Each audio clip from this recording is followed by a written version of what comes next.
Hello, all, and welcome to the Fantasy and Sci-Fi Fanatics podcast. I'm your host, Daniel Coolbaugh. Today, I have me a very special guest, Amanda Demir Silva. Amanda, how are you doing today? Hi, thank you for having me. I'm good. Yeah. I liked your book cover. I saw it. Somebody shared it. I can't remember. It was like one of the groups I'm in on Facebook, and I was like, "Oh, that looks really cool." So then, I looked at it, and then I went to your like page right away. So I always like when I call it going fishing. I like when I can go fishing for somebody to have on the podcast on, Facebook, Twitter, or TikTok, and it's always nice when we can get people on. So really appreciate you coming today, and I look forward to with the audience, learning more about, the books that you've written and, your writing style and what you think about characterization, world building, and things like that. So if you're ready to get started, we'll start right in with that first question there, Amanda. What has your writing journey been like up until this point? Well, mostly for several years, I was just kind of that person who thinks about the books and doesn't actually get to write them. That was me for a very, very long time. I actually did try writing once or twice, but I never finished any books before Children of Eretia. I had only first one was a fantasy book, and I had it published chapter by chapter online, actually. Oh, cool. But I ended up leaving it, and honestly, it wasn't very good now that I look back on it. I know that feeling.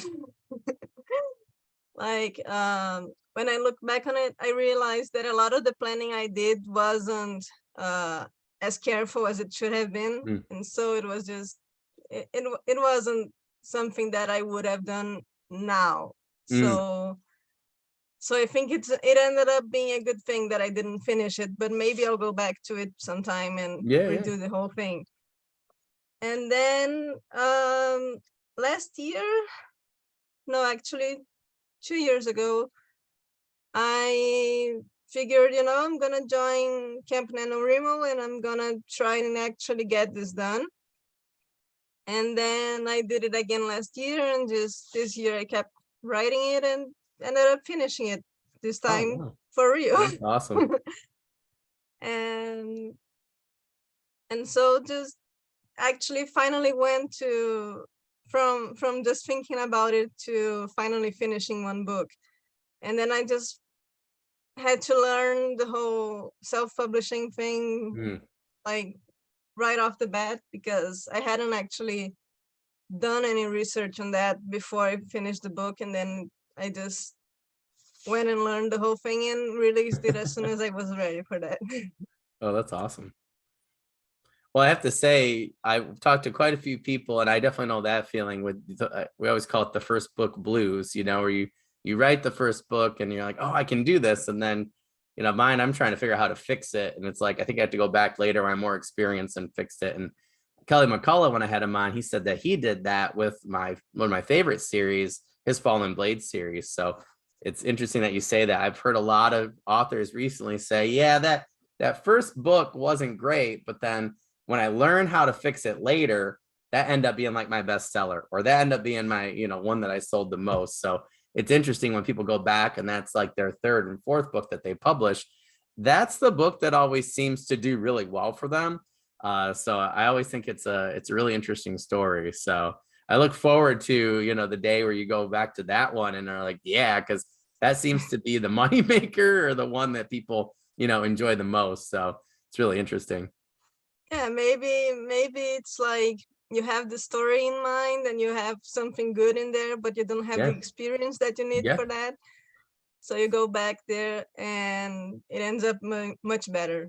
Yep, totally. I have one like a superhero one where I'm like, oh, I'd love to do it. It's kind of like The Boys, and it'd be cool if I could do it, but I just know I'm not at that level yet. So yeah, I definitely know that feeling. But yeah, I look forward to, when you feel like you're ready for that. I feel like that is going to be the one. I had 3 friends that did that recently, and that's the one that got top 10 for them within their genre on the Amazon store. So it's definitely a thing. So it's really cool.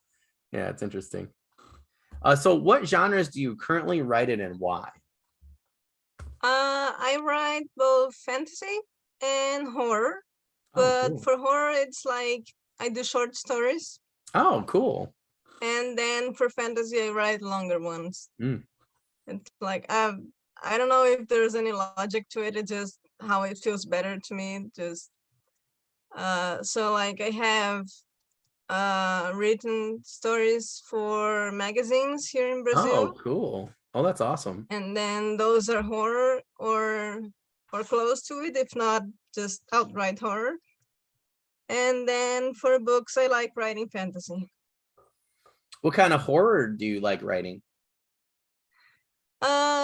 I like things that make people have their own opinion of how it ended. Like I like Oh, that's cool. open-ended horror. Yeah, yeah. So like for this one, for a fantasy and horror magazine that I wrote, for example, it's about a mother and she's alone at home and she can hear her son outside and she's like, oh, I gotta get him a sandwich. He must be hungry. Mm. And then she goes outside and you realize that there's something very wrong and she can't see anything and she has covered her eyes. And there's a message in the background and she just you can kind of tell something is off, and then you realize that it's not her son anymore. It's something that took her son's body Oh, or his cool. form or something, Yeah, yeah. and she ends up joining him because she misses her son so much. Mm. But it's like it doesn't really tell you exactly what it is Mm. that is that thing. Like, is it her Oh, son? that's cool. Is it just something that took him over? Is it something that just looks like him? um but yeah, it's mostly kind of an open-ended thing. Like the ending is clear, but not necessarily what happened to lead to Mm. there. Oh, that's really cool. Well, that's interesting. So I just was curious, what drew you to fantasy, but then horror separately? Have you ever thought about combining the two into, like a grimdark kind of fantasy or like horror? Like I know I had Richard Lee Byers on, he's done that Hmm. quite a bit, I don't know. Yeah, It's an interesting mix of genre, but yeah. I've always liked both things. Like I always say that I like horrible things and cute things. that's fair. But I think it bleeds a little into my fantasy actually Mm, sometimes, because like interesting. with Children of Iratia, it's about forbidden magic that Mm, seeped into the world. And so whenever they run into the consequences of that magic, it's always something pretty horrible. So I think the horror ends up seeping a little bit yeah, into the yeah. story. Oh, that's really cool. But I haven't done like more horror mixed in. Mm, Like it's on gotcha. occasion. Yeah, yeah.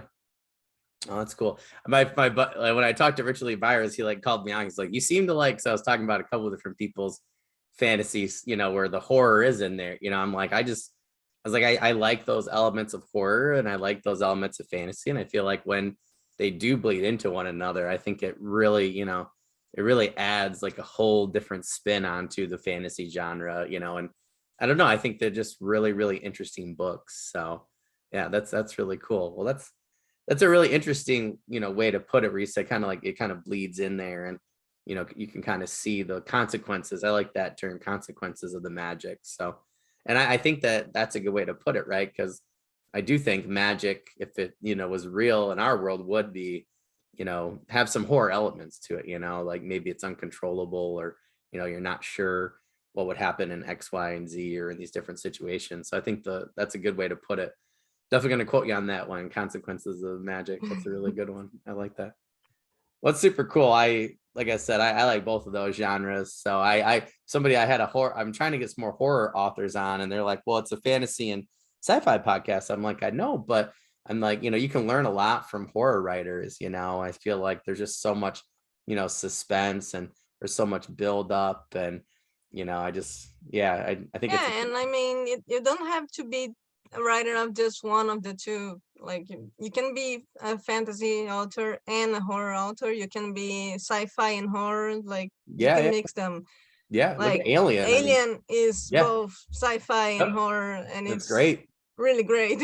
Yeah, yeah. I just think anytime you have the horror genre or elements mixed in with fantasy or sci-fi, I just think it ends up just being so much better. Like I'm thinking of like The Thing, where that was just such a great, especially the original one, I mean, it's just such a great flick, and yeah, it's just again, I think it adds like a whole new flavor to the genre. I really want to do like a mystery too, like a fantasy mystery series or something like that.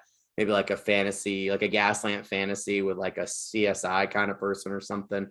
I think the mystery, like thriller genre, just in general, whether it's horror or mystery, I think adding those fantastical elements and sci-fi elements, I think you just get a really cool blend of story. But yeah, it's a good one. Yeah, look at Alien. It's one of the best sci-fi movies of all time, in my opinion. But all right, well, my favorite question is asking people, particularly about their fantasy or sci-fi. Fantasy, just in general, I like reading fantasy more. I think it's because I like writing it more. So for that third question there, so what is your book, Children of Aretha, about? And how did you come up with this idea? Oh, it's about a girl named Tua. She lives in a village in an island, and she finds out the bad way, the horrible way that forbidden magic is real, Mm. because she's at a festival and then there's a tragedy there, and she ends up finding out she can talk to trees, Oh, and that's the cool. trees tell her like, hey, so this thing that happened, that was forbidden magic, it's real, and you have to be careful about it because this is something that could happen again. Mm. And then a few nights later, she realizes that it's bigger than just this one event that happened, because she receives a calling from Iratia, which is the world tree. And Iratia tells her that she's dying because of the forbidden magic, and she needs her help because she can talk to trees, so her magic can help her. And so she goes on a mission with an old friend of hers who she runs into, and then they run into a second friend of theirs. So it's the three childhood friends, and they have to find a way to save Iratia. Well, that's really cool. Would you say that I like how you stated that. Would you say that's more? I was just curious, like your magic system. Would that be more of like a druid type of magic, or just trees? Or I love tree magic. Curious. It's mostly like everyone has magic, and everyone has their own element of magic. Mm. So some people have fire magic, some people have water magic, air magic. Oh, She cool. has what they call sylvan magic, which is the plants. And then for each person, it uh, it manifests in a different way. So for Oh, that's example, cool. her two friends, they both have fire magic, but they do different things. Mm. Like one of them, at Loki's, he can do regular fire, he can summon fire. And then the other friend, Wardada, she can summon fire, but it's only cold fire. Mm. So like she can light up things, she can make light, but she can't burn things, Oh, that's because cool. that's just how her magic works. But each person has their own way of manifesting magic, and so people use them like in their daily lives for whichever way is useful to them. Oh, that's really cool. Oh, that's awesome. I like that because I feel like that adds a whole different element. I feel like well, I guess it's kind of a restriction. I like that because, I think just being able just to do everything with one type of element, is just, it's almost too much. So Hmm. yeah, I like that. It's a lot like Brandon Sanderson's, where there's like people can push and pull certain things. They can push something or they can pull something, or they can maybe be able to push or pull themselves, depending on like a metal in their body or something like that. But it's nice because I just think there's a lot more you can do with that, because they have to figure out ways to come up, ways to solve problems past their limitations. So it's interesting there because you have that character, like you said, who can do fire, but it's more of like the light. So to me, that's really interesting as a writer and a reader too. You read a lot of people who have fire magic, or lightning or something like that, but to have a good restriction and be able to still, have them figure out an interesting way to use that power, I Hmm. think makes it a much better story. So yeah, that's super cool. I like how you have Sylvan magic. I haven't seen that very often, and that's a really good one. I don't know. I think that's so like, ancient that some people forget about that, as being, you know, something that, has been in mythology Yeah, for so I've long, seen it done like in a really fun way in Avatar, where they did it like it was water magic, but you Mm. can manipulate the water inside of the plants. Oh, that's That was a really cool. cool way. Oh, that's really neat. But yeah, that's a really cool thing that they did. Like I remember this one episode where they had this um I think it was like in a forest, or maybe a swamp. I don't remember exactly, but there was this one character who was just this mass of plants who Mm. attacked them, and it was a bender, and he could manipulate the water inside the plants. That is And I thought super that was cool. really cool because they didn't have the Sylvan element in there, so they did it Yeah, yeah. this way. But I personally wanted to do actual Sylvan magic, because the whole talking to plants, talking to trees was an important element in her character. So Mm. I figure, just I don't care if people don't normally think it's an element, it's going in there. Yeah, yeah, yeah. Well, I think it makes sense though with how you explained it. It's could be really just an offshoot of, oh my gosh, now I'm gonna it was like the Warriors of Virtue. It was like the kangaroo guys, and like one of them, the element that they used was like steel or something, and then the other ones had like the actual four elements like earth, wind, fire, things like that. So, and I was always like, oh, that's kind of interesting. He would end up being my favorite character, but I was like, oh, that's kind of interesting. I was like, I would just assume steel was part of earth, but Hmm. I think that that's a really good one with Sylvan magic. I think that's so much better than just saying earth magic or another druid or, or something like that. I think it adds it's a different flavor, So I think it makes it more unique. So, because when I saw that in your blurb, I was like, oh, that sounds really cool. I'm like, I haven't heard that very much. I think that, especially with how you said, where, certain people might only have a part of, or be able to use a little bit of that element. I think that makes total sense, in terms of like a earth magic. Okay, well, instead of being like a druid and being able to talk to plants and animals, she's able to talk to trees. I think that was way more unique. So Yeah, we really have cool. like some people can talk to trees, but then some of them can like make plants grow faster, Oh, or that's some of cool. them can manipulate like the shape of plants or make them move a certain way. It's Oh, that's just it, cool. it depends on the person. Yeah. And then so for her, talking to plants is something that people kind of like look at her weird, because they think like, how do we know that she really is talking to plants, because That's we don't hear awesome. the plants. Yeah, that's awesome. So they're like, okay, maybe she can talk to plants, but maybe she's just crazy. Yeah, yeah, And yeah, so yeah. people kind of doubt her and think she's weird. And it's this important part of her like coming to terms with, like, yeah, she's proud of that part, but people aren't always going to accept her for who she is. Yeah, yeah. And she just has to learn that, you can't please everyone. You can't always have people understand you, and that's okay. Oh, yeah, that's awesome. I really like how you broke that down with how different people, with the same type of power, have it in a unique way. I like that because I feel like as a writer, there's just again, there's so much more you can do with that, and I feel like you're not restricting yourself, for future books or stories or things like that. It's like you're just I think there's so many things and interesting ways that you could use that magic system with different characters or different situations. So that's really cool. You got me thinking now. I didn't realize that they had done that in in Avatar. That's a really cool use of that magic system. So that's really cool. That's a great idea. That is really, really neat. I like that a lot.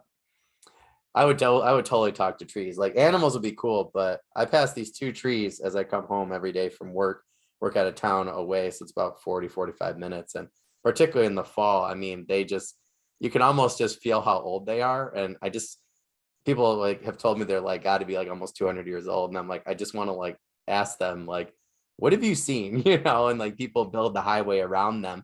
And it's just these two Yeah, trees, I think that would like, be a really cool power to have, being able yeah, to talk to them. Exactly, because they get so old, and you yeah, yeah, can yeah, learn a yeah. lot from them, I think. Yeah, yeah. So it would be really cool. Yeah, I'd like that.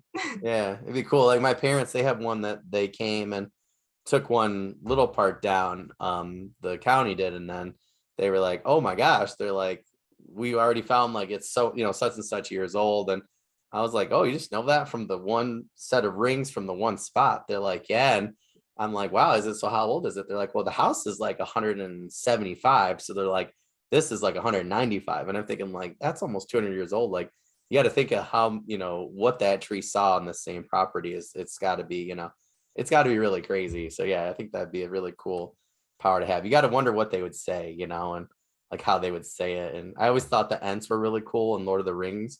I've always been obsessed with them. So I think that would just be a really cool power to have.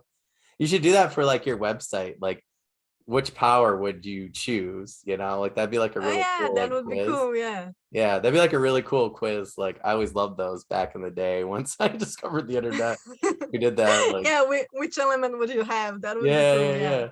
Yeah, that'd be really, really cool. Well, that's awesome. So that fourth one there, what was the most important thing to you when it came to your world building? I think most of all, I wanted it to be a world where I would want to go. Oh, that's awesome. That's a great Like, answer. like every time I had anything that I wanted to plan, like some things are more boring than others. Obviously, you can't always plan the fun things. Yeah, yeah, yeah. Amen. Not everything is going to be fun. That's just how it is. But whenever I was planning something like, oh, how do they do, for example, to transmit messages between places? Like, Oh, that's a good one. do they use pigeons? Do they use messengers? How do they do it? And so I was like, well, I want to do something fun. I want to do something different. And I want something that would be practical, because I actually like, I don't like miscommunication tropes Oh, yeah, yeah, myself. yeah, And I yeah. was like, communication is important. I wanted something that is going to be practical, but it's still going to be like a fun, whimsical kind of thing. Yeah, yeah. So I came up with this creature, which is connected mentally to all others of its kind. Oh, And that's so cool. they have them at the inns and like city halls and stuff. And you can send a message to one and it transmits the message to the other one in whichever location. Oh, that's And cool. like, if you don't treat them nicely, they scream the messages at you. That's awesome. But if you're nice to them, then they're very nice. They're like, oh, I have a message. You can write it down. Oh, that's really cool. What kind of like But creature is that it would like, is it like a parrot? Is it like just, it's kind of like a furry parrot mostly. oh, that's Like cool. it's not it doesn't have feathers, it has fur, but it's a Oh, little like a parrot. Yeah. oh, that's really cool. But and then they just kind of sit at the counters and just chill. And then sometimes like, oh hey, I have a message. Oh, And then they just like blurt it out and you're like, oh my god, I have to write this down. And so they have like places where they have several of them, and the whole place is just writing down messages and sending them to the people who Oh, that's need to cool. get them. So it's kind of like a post office, but Yeah, yeah, it's yeah. Oh, that's really cool. That's really interesting. Now you got me thinking, like, how do people send messages in my fantasy world? I haven't thought of that. yeah, it's That's a good like one. I'm always finding myself thinking random things like that, or like, oh, how do they do taxes in this world? Like, That's a good one. do I need this? No, I don't actually need this. I'm not going to use them in the story, but I want to know. Yeah, yeah, yeah, yeah. Oh, that's cool. Oh, that's really neat. But yeah, for the most part, like I wanted it to be something that I would enjoy being in, Yeah, because I think, especially with fantasy, you want the reader to feel like they want to go in there, they want to be part of that story. And so I figure, like, oh, I don't want to have things like issues like racism, for example. I Mm. didn't make that a thing. I was like, Oh yeah, what? yeah, It's a fantasy. It's escapism. I don't need yeah, the bad things if I don't want them. yeah, yeah. Like, oh, but it's realistic. Like, hey, it's fantasy. It doesn't have to be. So I made like gender equality a Oh, lot, cool. a lot more developed Yeah, yeah, yeah, like that. So I was like, no, I have to make it something that I'm going to enjoy writing and people are going to enjoy reading. yeah, yeah. And when I read fantasy, I don't want to read it to remember the actual world issues that we have. Yeah. Well, that's like Robert Jordan. So Like, so he that did. was something that was important to me Yeah, when I was thinking of the world. Yeah. yeah. I think that's a great point. I mean, yeah, like Robert Jordan's famous for that, like doesn't matter what skin color you are, it matters what country you're from, like, and I think that's, I don't know, I always really liked that. And I never missed it, I'm like, yeah. And I like how, Moraine, I like how he flipped, instead of having the old wizened man, he had a woman be Gandalf basically instead, and that really drew me in personally. I was like, oh, that's really cool, and you have this person, the Obi-Wan Kenobi, but it's a woman, and these interesting powers. And yeah, I think that, yeah, I agree with you. I like Steven Erikson too, because we were reading like book 2 or 3 of Malazan Book of the Fallen, and then my friend who's part of the LGBTQ community, he's like, did you read this one part? He goes, I read that right? And he just was so subtle about inserting LGBTQ, within his world, where it's like, it's so seamless and it just belongs there, and it was interesting. I was like, it was one of the best done things, for equality I think I've ever seen. And there's some other things, where I'm like, I don't want that in my fantasy world, like gender inequality. He's got a lot of gender inequality. And for mine, like, I don't want that. I want people to, I want younger kids in particular to see, the girls particular reading my books, to be like, from a fantasy world, like, oh, cool, anybody can be the hero, like that kind of thing. So I like, took that out. But I liked how Steven Erikson did it. I was like, wow, that was like really seamless. And, it wasn't like a big show, but it made it feel so natural. And it was just, yeah, it was done really well. I was like, oh, that's really cool. Yeah, So, I think the best ones are when it's not like the story is about this. yep. Like it's an element in the story. It just Yeah. happens to Like the be world. there. Like, Yeah. Yep. it's not about being a woman. It's not about being gay. It's not about being black or whatever. It's just they're there and they don't need a reason to exist, because people just Yep. exist. You Yeah. don't Yeah. need to Yeah. justify your existence Yep. in real Yep. life, or at least I hope you never have to Yeah. justify it.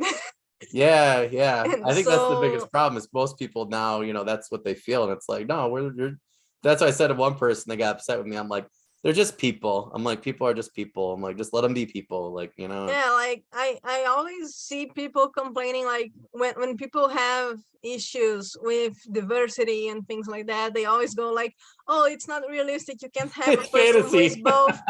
who is both Hispanic and disabled. And I'm like, why aren't Hispanic people never disabled? Like, people Yeah. exist. Yep. People are a Yep. mixture of things. You can't just say like, oh, you can only be one thing. Yeah. You can either be white and disabled, or you can be Hispanic and disabled. Like, no, people are several things. Yeah. You can be black and disabled and gay and transgender and Yep. whatever. And like, that's just how people are. You can Yeah. make them pick one. Yeah. I think they're so I used to think it from that's the TV. best way to do it in stories too, is just people just are. They don't Yep. need a reason for that. Yep.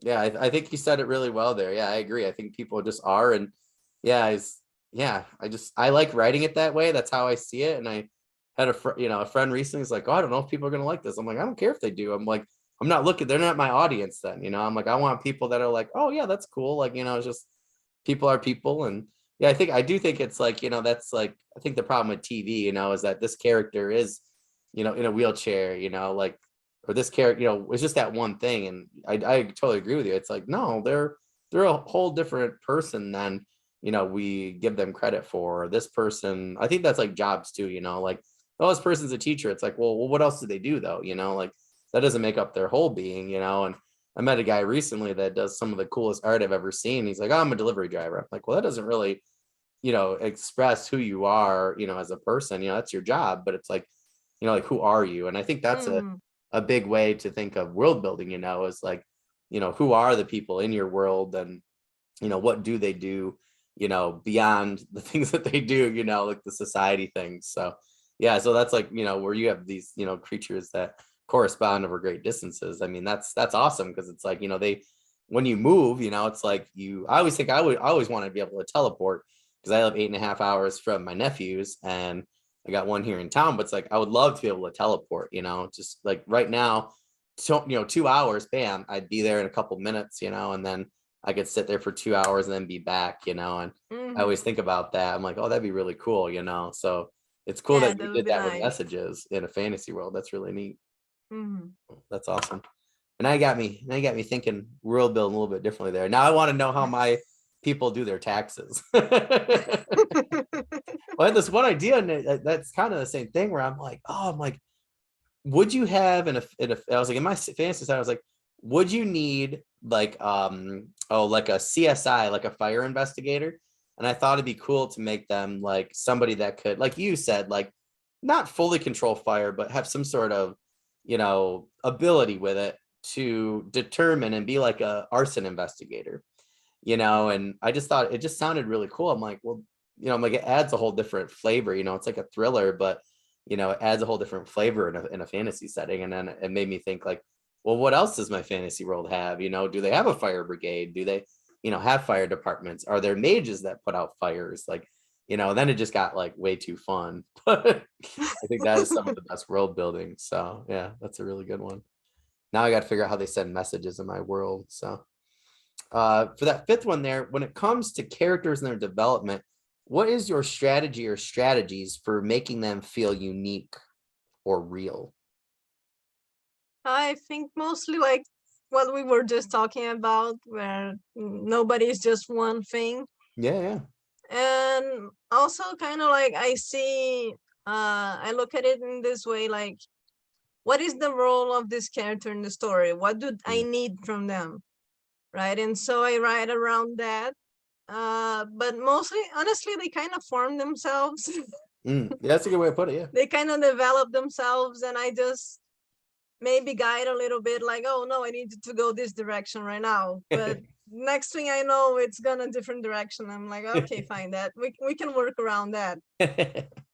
And like, for example, I had originally the main trio was a different character for the second character. Oh wow. And then like one day I was thinking, I was like, you know what? Actually, I think this other character who's a secondary character could be better used as the main character. And then she just kind of developed more as I started working her as a main character instead. And then I was like, okay, what do I need from you? So she had a personality that was a little less pleasant. And I was like, okay, we're gonna need to work on this a little bit, because I can't have you be unlikable, but I also don't want to like change the character entirely. So she's still kind of not the easiest person to deal with. And she's a little manipulative. She kind of just does her own thing, and she doesn't necessarily care about what other people need from her. She's like, I handle my own issues, you handle your issues. Like, don't make me responsible for your happiness. I'm responsible for my happiness only. And people see her and they're like, she's kind of a bitch. But she's still likable in a way. Like, I've heard a lot of people saying like, oh, she's my favorite character. She's interesting. Cool. She's different.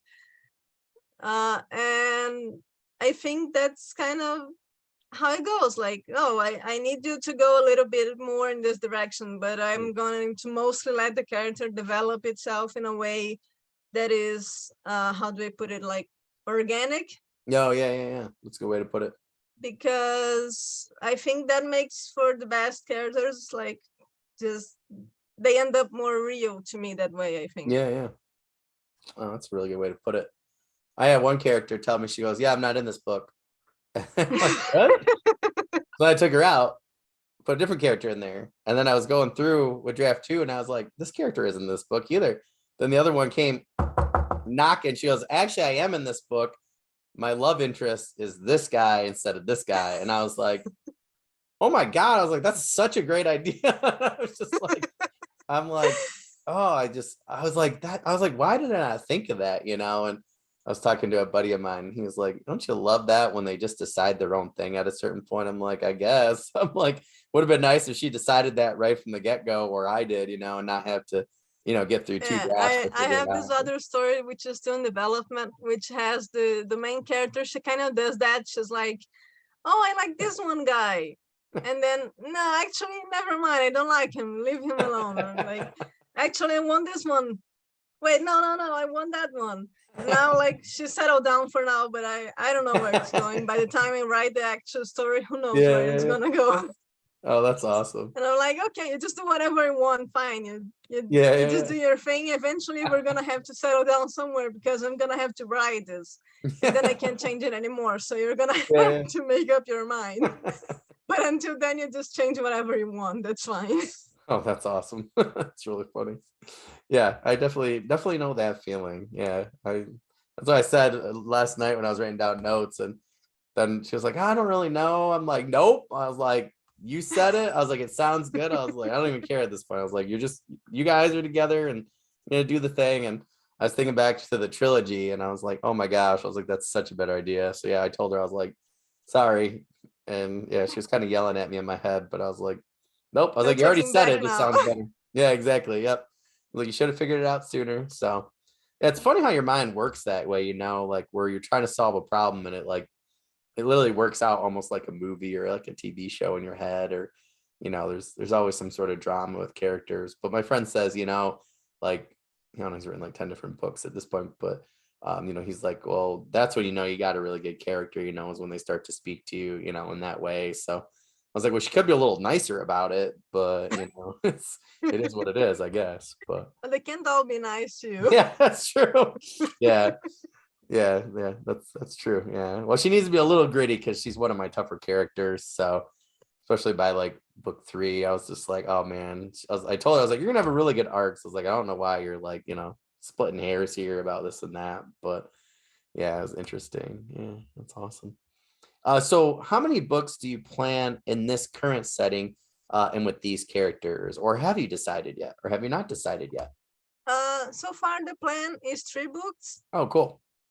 I want to do a trilogy. I don't know if I'm going to write like related stories later on, like Oh, gotcha. these characters get together for a different adventure. Yeah, yeah. Like for this one adventure, it's 3 books. And then I don't know yet if I'm going to use them again later. Like Mm. this one story has been living in my head like for I think 17 years. Oh, It's my oldest wow. story. Wow. And it has developed a lot since then. Like it started very different from what it is now, and it's changed a lot over the years. But so I have a lot of love for these characters. They're very dear to me. But I don't know if I'm going to use them for anything else, because it's kind of like once the story is done, you don't necessarily want to keep like milking it for more. Yeah. Because sometimes you just kind of end up with something like Watered it's down. not great, it's watered Yeah. down, exactly. Like when they do a spin-off series of one specific character in the story, and it's like it's not great. It was great because it was in the context of the whole thing. Yeah, And when yeah, you yeah. take just the one character, it doesn't have the context, so it ends up not being that good. Yeah, yeah. So I don't know yet if I'm gonna do anything with them. If I do, I think I'll do like with the whole cast together again, Oh, gotcha. instead of just like, oh, it's about this one character, because then, like I said, the context is gone. Yeah, yeah. But I don't know yet. So far, it's just 3 books. Oh, that's cool. I'm a trilogy person myself. I would love to one day to do like that's how I like to read, and that's also how I like to write. So I would love to do, like a quintet or something at some point, or even a duology. But I think I just that's how my brain works, is Mhm. in Yeah. trilogies. I think it's because of the books I enjoy reading have always been trilogies. And even if they have like you said, like different adventures, there's still a lot of the times my favorites are set in trilogies. So yeah, I would love to do a duology at some point. It's just my brain hasn't worked that way Doesn't work yet. that way. So, yeah. Yeah. My friend's like, oh, you're just doing 2 novellas. And then I had this great idea for in between. I was like, no, it's gonna be 3 prequel novellas, and then I'll put it together for like a box set. He's like, that could just be a duology. I'm like, no, I was like, it really can't. I was like, I'll go explain. He goes, okay, that's fine. He's like, yeah, you got like, 75,000 words. He's like, each one's like basically 20 to, 22 to 25,000. Like, he's like, it's just your problem. He's like, you just don't think in a duology or, or anything. I can't imagine, with my current fantasy one, like trying to, split it up into four. I can't imagine that. But I think it'd be cool if I could, if I did end up doing that, it'd be interesting. But I don't think my brain works that way. But yeah, threes is better in my writing world. But Three is a good number though. It's a good number.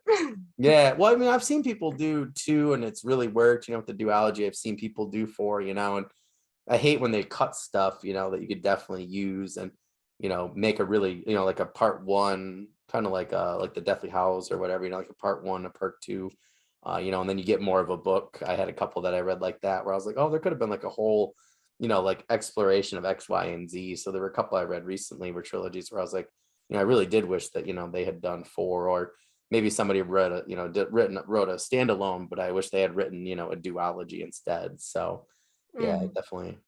I would love to mix it up at some point one of these days, but Yeah, I think it's a lot about the story because like some stories work better in one way or exactly. Yep. another. So Yep. it's a little about like knowing exactly what it is that you want to tell and Yep. respecting that once you define that. Like, Mm. okay, this story is going to be about this and this and that, and for that I'm going to need just one book. Yeah. Yeah. And then like I'm not gonna do more than one book because I only need one for this. Or Yeah. oh, for this one I need more things, so I'm going to need more books for that. So I think it's a lot about the story, yeah. Yeah. I think that's a great way to put it. Yeah. Yeah. That's like, yeah, it's a perfect way to state it there. Definitely gonna quote you on that one too. That's a good one. I like that. All right, so this is an interesting one. I always get the most interesting answers. They're simple answers, but they're always like very interesting. So for that seventh one, what is one writing tool or strategy that you would want to use in the future? I'm not very good at planning things like in an organized way. Me I neither. just kind of do things very as they come to me. So I think it would be interesting to eventually do it in an actual, like in the specific order way. I would like to try that one where people do like where you write the story in a few lines and then you pick each line and you make it a little longer and then you Oh make yeah, that yeah, a little yeah. longer Oh, that would be until you cool. have like several pages worth of information. I Yeah, think that yeah, would be interesting to try eventually. Maybe yeah. I'll try that for the second book. I don't know if it's gonna work. I don't know if my brain's gonna like that. Scott Oden does But that. He that's does like one that 50 I would pages. like to try. Yeah. Yeah, yeah. Oh, that's a really good one. I actually had to consider that since I started asking that question. Yeah, I had Scott Oden on for a part one and part two in season one, and that's what he does. Like, he does like 50 pages of an outline. I'm like, how do you do that? He's like, I start that way. I'm like, oh, that's a really good idea. Yeah, he calls it his filler method or something like that. So yeah, that'd be a really good one. Yeah, I'm not good at that. I'm more of a discovery writer, so I'm hoping at some Yeah, point. I Yeah. have like eventually not eventually. I have like these events that I want, and I want them sort of in this order. What happens between them? Okay, we're gonna figure this out as we Yeah, yeah, write. yeah. And if we can figure it out, then we're gonna take some time off and think about it, but we're not gonna like write the whole thing carefully. It's just we're gonna do it as we write. It's Yeah, fine. yeah. It's so What interesting to could hear possibly Brandon go talk. wrong? Yeah, yeah, yeah. Yeah, I saw an interesting interview with Brandon Sanderson talked about that, and that's like his method. And he uses a couple different ones around that, but I'm just like to hear him, go through and fill that out, and like the first time, and then I'm like, oh my gosh, I was like, and his books are so long and so complex, and I'm like, to have that much thought into your outline, I'm just like, holy moly, like I give him a lot of credit for for being able to do that, but he did write like 13 books before he was published, so I feel like he definitely did a good job. He probably had a lot of experience, at that point, and Way of Kings was one of them. He had to fix it and do all these things. But yeah, I think that's what I was talking with Rob J. Hayes about. Female author I had recently. I had a couple. Feel back because I forgot last name. I think it's Chelsea Harper. But yeah, she was saying that, where she felt like now she's getting, because I think she wrote like 4 before her current series, her trilogy, sorry. And she's like, yeah, it was really helpful writing those 4, because went from being a discovery writer to a planner. And I was like, oh, we can only hope I could get to that point someday, because I meander a lot and then take a lot out. And yeah, so yeah. Yeah, we That'd be can a only good one. hope, exactly. Like, hopefully I will get there eventually, but if Yeah, it yeah. doesn't happen, then at least I know that this is working as well. Yeah, that's true. As long as it's working, right, you'll be totally okay. So yeah, as long as it's efficient. Yeah. Oh, that's really funny. For that last one there, do you have any promos, news, updates, or current projects that you'd like to share with us? Well, I have the second book that is in planning stage right now, which Oh, is Hope of cool. Eretia. It's like it's the direct continuation of the first book. Oh, cool. So I don't have a date yet for it because it's still in planning stage. I'm still gonna have to write that, but it's in development. And then after that, there's gonna be the third one, but it's too early to talk about that. And for people who can read in Portuguese, I also have a couple of stories that are coming out, like how do I put this, in collections. Oh, cool. Oh, that's awesome. So there's in my Amazon page, you can see the first one. It's there already. It's a short story, and there's gonna be another one for Halloween now. It's gonna come That's cool. out like on Halloween, but I don't have the title for that yet. But I think that's it for now. Oh, that's really cool. Oh, that's awesome. I'll have to share your name with a few people, and other authors that I know that way. So I know that Thiago Abdallah is down your way, and he likes his horror. So I'll have to let him know. He'll be interested in that. So yeah, that's super cool. Like I said, send me any of your links or anything, socials, anywhere where your books are found, and we'll get them into your description for the video, the audio, and things like that. We'll ask for that too. We'll put that up all in the parking spot on my website too, and we get that up so that way people can find those right away and go buy and review them, and that way you can make your money and keep going. I appreciate that. Yeah, my friend Christopher G. Brenning just released the second book in his trilogy or his series, and he's like, "Oh, thank you so much for all your help." I'm like, "No, I'm selfish." I was like, "I want a third book." I'm like, if people don't buy your second one, I was like, "You already said." He's like, "I don't want to write a third one," and the first one was so good. I was like, "It's selfish." I'm like, "You think I'm being nice?" I'm like, "I want to read more of your stuff." I'm like, "It's helping you for my own reasons." Exactly. I'm like, I have to figure out how you're gonna end this amazing story. So he's laughing, but yeah. So we just want to remind our audience, especially season 2, we've been, really trying to stress, please make sure with any author, but particularly indie authors, if you really like their stuff, please go review it. And it doesn't matter when you review it. If you read Amanda's book tomorrow and, review it, and if you forget a week later, review it then. So that way, everybody can see their books. And I've had a couple friends recently get to 1,000 ratings because people keep constantly sharing their reviews and stuff. So we're really trying to stress that for season 2. I think that's the easiest way, besides buying a book and reading it, that you can help an indie author in particular. Yeah, it's really helpful. Yeah, it helps me out too to see reviews and things. I've been adding a lot on Twitter recently to my my Goodreads and Amazon page wish lists and stuff like that. So yeah, it's extremely helpful. Well, Amanda, thank you so much. It was a real pleasure to figure out your process, and to hear about your books. I did not know that you were writing horror as well. So I'll definitely have you back. I'll be doing some panels later on, probably in the later fall. So we'll be trying to get 3 or 4 authors at one time. I'm definitely doing a horror one. So I'll be asking you some questions ahead of time and then some during. So I will definitely put you down for that. I'm going to be sending those out. So it's just kind of first come, first serve, whoever can meet on those days and times. So I will make sure that I definitely send the fantasy and the horror to you as well. So that's really good to know. But yeah, thanks again for coming. I'll send you your dates and all the information later on this evening. And I hope we can have you on again, in the future for book 2, or, anytime you got anything for horror you want to come on and talk, just let me know and we'll set something up for you, my friend. Great. Thank you again for having me. Yeah, anytime, anytime. Hope you have a great rest of the evening and I will talk to you later. Thank you. Bye. Bye.